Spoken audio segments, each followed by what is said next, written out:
முன்வாக் திரைப்படத்தோட ஆடியோ லான்ச்ல இருக்கும். நம்மளோட பிரபு தேவா சார் ஜாயின் பண்ணியிருக்காரு. வணக்கம் சார், எப்படி இருக்கீங்க?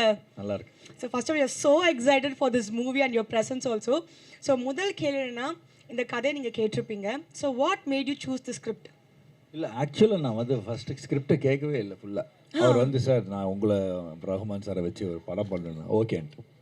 ஸ்கிரிப்டே கேட்கல. அப்புறமா தான் நான் ஸ்கிரிப்டை கேட்டோம். அது வந்து ஆடட் அட்ராக்ஷன் மாதிரி. நம்ம மனோஜ் சார் இதுதான் first time. Yes. But unbelievable is one of the best director நான் ஒர்க் பண்ணதில். இவ்வளோ வருஷம் ஒர்க் பண்ணியிருக்கோம். One of the best director. Wow, I think இதை விட ஒரு பெரிய காம்ப்ளிமெண்ட் அவருக்கு கிடைக்காதுன்னு நான் நினைக்கிறேன். ஸோ மூன் வாக் இந்த ஒரு டைட்டிலை பார்க்கும்போது எங்கள் எல்லாருக்குமே தெரியுது இது ஒரு டான்ஸ் பேஸ்ட் மூவியாக இருக்க போது. ஸோ எப்படி இந்த perfect option for that.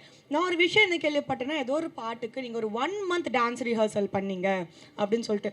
So வந்துட்டு வட்டாரங்கள் என்ன பேசுகிறாங்கன்னா, நம்ம பிரபுதேவா சாரே 1 மாதம் டான்ஸ் ரிஹர்சல் பண்ணியிருக்காருன்னா அந்த பாட்டு எவ்வளோ டிஃபிகல்ட்டாக இருக்கும்ன்ற மாதிரி கேள்வி கேட்க சொன்னாங்க. நான் கேட்கல சார். இல்லை, ஆக்சுவலாக பண்ணியிருக்கிறேன். ஏன்னா நானும் ரஹ்மான் சாரும் ரொம்ப வருஷம் கழிச்சு பண்ணுறோம். உங்கள் எக்ஸ்பெக்டேஷன் எனக்கு தெரியும். நம்ம என்ன வயசானாலும் அதே இதை தான் நீங்கள் எதிர்பார்ப்பீங்க.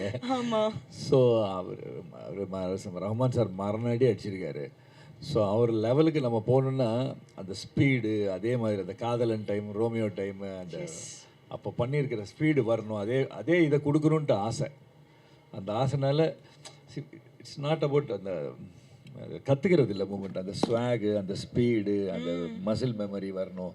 ஸோ அது உங்களுக்காக தான் நான் அவ்வளோ உழைச்சி. ஏன்னா எல்லோரும் எதிர்பார்ப்பீங்க அப்படி இருக்குமோ அப்படி இருக்கணும், அந்த மாதிரியே ஆடணும். ஆக்சுவலாக என்னோட கோரியோகிராஃபர் கூட என்ன அந்த மாதிரி ஆட வச்சுருக்காங்க. I thanks to Sekar and Piyush and Sasiya. அவங்களும் ரொம்ப கஷ்டப்பட்டு அதோட என்ன இப்படி பார்க்கணுன்றது நம்ம டைரக்டர் மனோஜ் சாரோட ஆசை.